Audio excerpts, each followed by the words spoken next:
My primary thought when I joined this ministry, there must be a think tank within ministry, within sector, which will substantially contribute.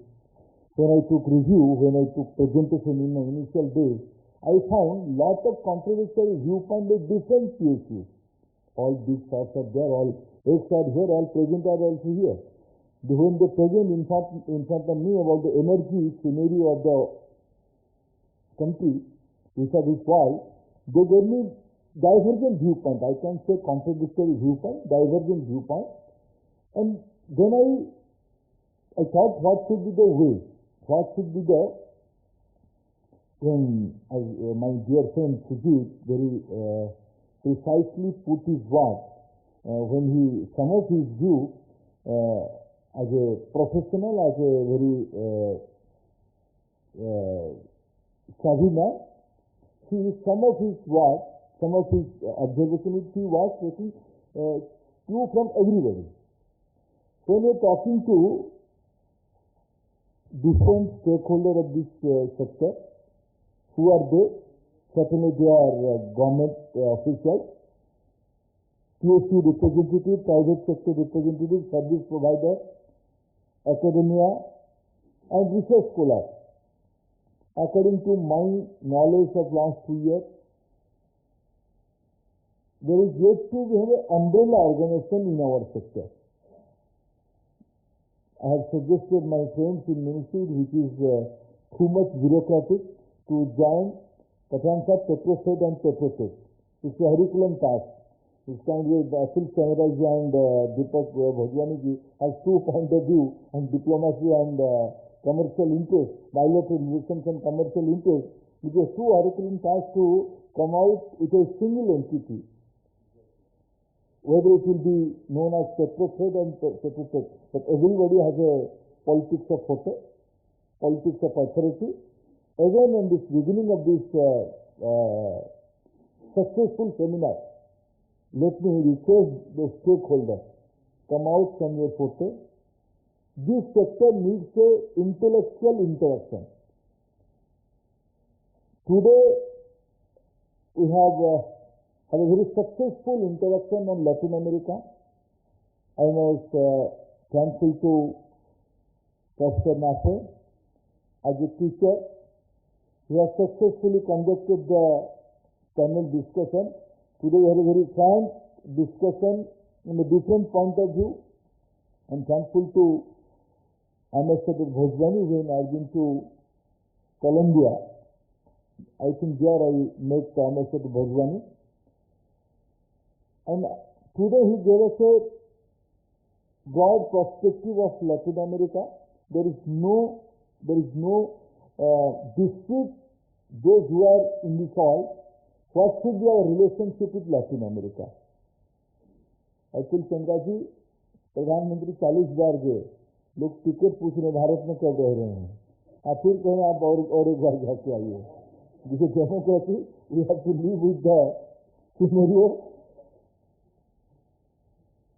लेकिन किसी की जरूरत नहीं है कि हमारी संबंध, मैं आज सोच रहा था और एक वर्टिकल पे लैटिन अमेरिका के बारे में चर्चा करते लैटिन अमेरिका की जो बायो एनर्जी की एक अपने आप में एक सक्सेसफुल एक्सपीरियंस है. शायद भारत में कभी अम्बेडकर भोजवानी ने राम नायक जी के एक्सपीरियंस को उन्होंने उल्लेख किया. हमें लगता है, पर्सनली मेरे को लगता है कि भारत में जो एग्रीकल्चरल प्रोड्यूस है उसको अगर हम बायो एनर्जी के साथ बायो एनर्जी के रूप में कन्वर्ट कर पाएंगे, हमारी डिपेंडेंसी शायद थोड़ा बहुत घट सकती है. लेकिन उससे ज्यादा हम अपना एग्री इकोनॉमी को, रूरल इकोनॉमी को एक कमर्शियल एप्रिसिएशन भी दे सकते हैं. ये भी एक दिशा उसकी हो सकती है. आने वाले दिनों में मैंने today we have a very successful discussion on Latin America. There are a lot of point of view. Certainly, Petrostate will come out with a crisp report in a newsletter form, in a small report. It will be circulated to all the stakeholders, those who are present here, those who are not present here, but they are part of our whole family. They must be involved in the today's thought process what should be our role, what should be our relation, this kind of interaction, intellectual debate can only create a road map. मेरा दूसरा एक suggestion रहेगा professor को, इससे एक regular affair बनाइए। इस प्रकार के इंटरेक्शन को I suggest in every month there must be interaction on different topic. इस विभाग के बारे में कम से कम हम तो ऐसे नहीं चलाने चाहते हैं कि एक जो कन्वेंशनल ब्यूरोक्रेसी है। अभी हमारे एक मित्र थे कि जब कह रहे थे कि हम लोग रिजिड एन आवर आइडिया। मैं मेरे मित्रों को, पीएचडी मित्रों की 3 प्रकार की प्रेजेंटेशन देख रहा था, वर्मा जी, हमारे राय साहब और राजकुमार जी की। जब आपने they're little bit defensive, all three were little bit defensive about their investment in Latin America. Nobody is going to question it, what you have done, you have done. और आप उसमें व्यवसाय में कई चीजों में लाभ भी होता है, कई चीजों में नुकसान भी होता है। इसमें कोई बहुत this is a part of business. लेकिन हमारी मिनिस्ट्री चलाते हुए, सेक्टर को चलाते हुए और आने वाले दिनों में हमारी रोड मैप क्या होगी? ये मिनिस्ट्री में कल कोई एग्रीकल्चर डिपार्टमेंट देख रहे थे, जॉइंट सेक्रेटरी होके एडिशनल सेक्रेटरी बने आके एचआरडी में, और सेक्रेटरी आके बने हाइड्रोकार्बन में। वो फाइनली वही निर्णय करेंगे पॉलिसी। ये गलत फहमी में मैं नहीं हूं। और मैं, हम जैसे व्यक्ति जो पॉलिटिकल डेमोक्रेसी में एक्टिविज्म से ऊपर उठ के हम फाइनल डिसीजन मेकिंग पॉइंट पे आते हैं, और हम ही विद्वान है, और हम दो जो कभी एग्रीकल्चर, एजुकेशन और हाई पेट्रोलियम की सेक्रेटरियल लेवल, और हम जैसे पॉलिटिकल लोग, हम ही लोग मिनिस्ट्री चलाएं, ये गलतफहमी में हम नहीं है। और ये गलतफहमी में पीएचडी के मित्र ना रहे, ये तो टेक्नोलॉजिकल इश्यू है, ये हमारी ही डोमेन है। ये गलतफहमी में आप भी मत रहिए। सोसाइटी में, अकेडमी अपने आप में सोच रहा है। मैं बहुत प्रभावित हूँ प्रोफेसर नाथे के कितनी कीम थे हो कि क्यों नहीं हमारी लैटिन अमेरिका के साथ रिलेशनशिप हो रही है। मैंने भी 2-3 चीज, सारे चीजों को, हम भारत में चीजों को अगर कमर्शियली देखेंगे, if we will only look into the issue whether we are making profit or making loss, then nothing will happen. Nothing will happen. आगे 30-40 साल के बाद क्या होगा, 50 साल के बाद क्या होगा? जो निर्णय कर पाता है, जो दिख पाता है, इसी का नाम है लीडरशिप। इसलिए इस लीडरशिप की प्रक्रिया में, इस निर्णय प्रक्रिया में सिर्फ कन्वेंशनल लोग रहें, इस जिंस को हमें तोड़ना है। ये काम पेट्रोसेट की है। इसलिए मैं आज ज्यादा कुछ ना कहते, मैं खुद रुचि लिया था इसमें रहने के लिए, और मैं कोशिश करूंगा as a prominent stakeholder, as long as I am working in this ministry, I like to be part of this kind of interaction, जो छोटे ही संख्या में हो, लेकिन इसको हमको खुद को, हम एक पॉलिसी लेके मेल से हेल्प करते हैं तो उसको कितनी पब्लिसिटी देते हैं, वो तो सही है, लेकिन हम खुद को निर्णय प्रक्रिया में, डिसीजन मेकिंग में, विशेष करके थर्ड प्रोसेस में हमको खुद को अनबंडल करना पड़ेगा। हमको दुनिया को जो चल रहा है चीज, मैंने आज इसलिए संजय जी को कहा है, 4 ऐसे निर्णय सोचा जाए जिसमें हम, हमारी डिप्लोमेटिक, हमारी कमर्शियल रिलेशन क्या दुनिया में हो सकता है उसके बारे में। क्योंकि हर एक रीजन में हम लॉन्ग टर्म एक इम्पोर्ट सेंट्रिक देश रहने वाले हैं, इसलिए हमारी क्या रिलेशन होनी चाहिए उसके बारे में चर्चा होनी चाहिए। हमारी टेक्नोलॉजी से, किसी ने कहा कि इस मिनिस्ट्री की, शायद चंद्रा साहब ने कहा, इस मिनिस्ट्री की टेक्नोलॉजी है। विश्वजीत कह रहे थे कि पता नहीं 10 साल के बाद ये सारे दुनिया इरिलेवेंट हो जाए, हाइड्रोजन फ्यूल आ जाएगा तो सारे दुनिया इरिलेवेंट हो सकता है। कॉस्ट इसकी क्या आएगी, किसको क्या पता। मोबाइल फोन 15 साल पहले पर यूनिट 18 रुपया था, आज तो फ्री टॉकिंग टाइम की बात आ गई है। अगर सर्विस में वैल्यू हो रही है, इसलिए तो टेक्नोलॉजी की कम है। अगर सेल जायंट्स अमेरिका में सामने ना आता तो दुनिया की जियोपॉलिटिक्स और कुछ होती है। इसमें कुछ भी हो सकता है, इसलिए हमें वी मस्ट नो। और मैं as a minister, as a prominent stakeholder, as an telling you are inadequate. मैंने कभी किसी को पूछा कि हमें 2D सर्वे करवा रहे हैं, हम उसको 3D क्यों नहीं करवा रहे हैं? किसी ने कहा कि इसमें अगर हम 2D करवाते हैं तो 1 बिलियन खर्चा होगी, और 3D कराएंगे तो शायद 8 बिलियन खर्चा होगी।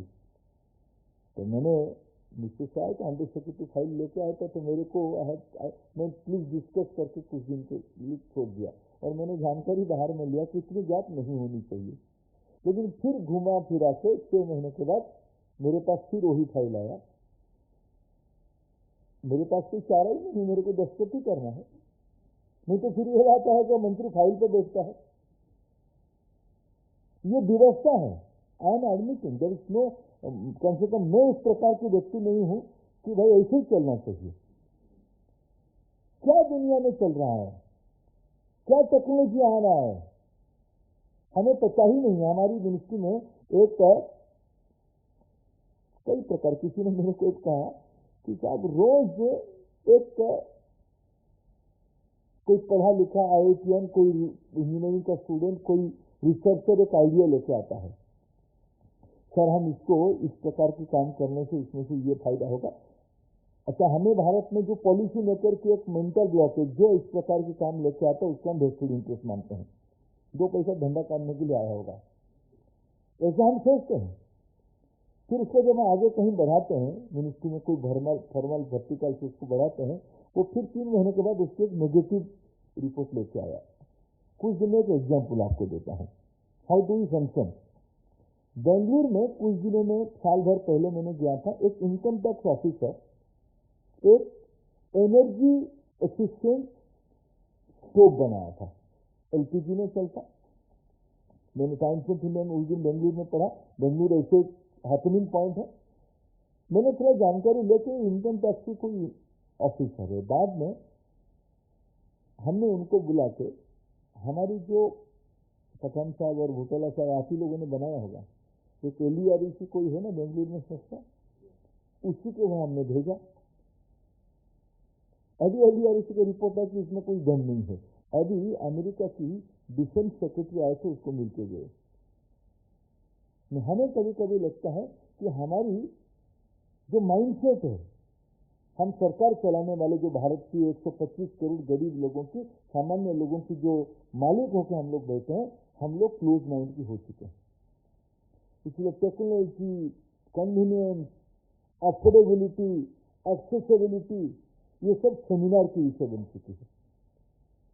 इस विषय में चर्चा होनी चाहिए, पेट्रोल इसमें से आगे आए। तीसरी एक विषय में कहूं, इस प्रकार की चर्चा है कि सोसाइटी क्या सोच रहा है। हमें दुनिया की सबसे बड़ी direct benefit transfer mechanism Bharat में हमारी सेक्टर के ऑफिसर्स ने खड़ा किया है। 2015 जनवरी 1 में हमारी ऑयल मार्केटिंग कंपनियों ने तय किया कि हम लोगों को अपनी जो सब्सिडी हम दे रहे हैं LPG के ऊपर, it must go through a direct benefit transfer mechanism. हमने किया उसको, हमने तो नहीं किया, मैंने तो नहीं किया, मैंने निर्णय किया, कैबिनेट में निर्णय किया, मैंने इसको इंप्लीमेंट करवाया किया। लेकिन कौन किया? हमारी जो जिला लेवल पे फील्ड ऑफिसर है उन्होंने करवाया। कभी कभी देश के प्रधानमंत्री कहते थे, मैं उनको सुनता था कि अगर विल पावर रहेगी, यही सिस्टम रहेगी, यही मैकेनिज्म रहेगी, उसको लेकिन डिलीवरी किया जा सकता है। पिछले 70 सालों में जितने भी लोग जिम्मेदार रहे, कोई खराब सोचा होगा क्या? कभी कोई खराब नहीं सोचा होगा, लेकिन हुआ नहीं, जितना होनी चाहिए उतनी हुई नहीं।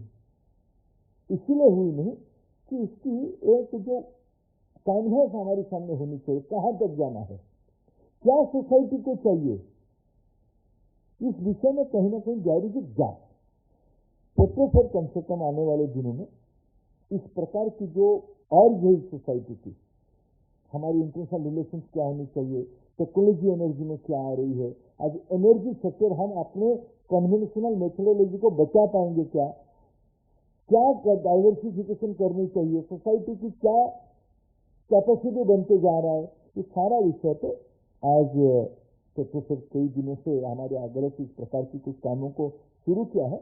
लेकिन मैं कम से कम आज आपकी इस इनिशिएटिव को बहुत प्रशंसा करता हूँ। इस विषय को आप आगे बढ़ाइए, हम सब मिलकर हमारी ये जो देश की एक भूमिका है, शायद हम कंज्यूमिंग कंट्री नहीं है, हम कई देशों की इकोनॉमी को भी प्रभावित करने वाले देश बन चुके हैं। हम किसी से खरीदेंगे तो हमारी भी लाभ होगा, जहां से खरीदेंगे। अभी आप कह रहे थे ना कि ऑयल प्राइस कभी कभी लैटिन अमेरिका को लाभ भी दिया है, नुकसान भी दिया है। हमें ऐसे भारत में हमारी अर्थनीति ठीक होगी तो शायद हमारी ही नहीं, विश्व की कई अर्थनीतियों में इसकी इम्पैक्ट आएगी।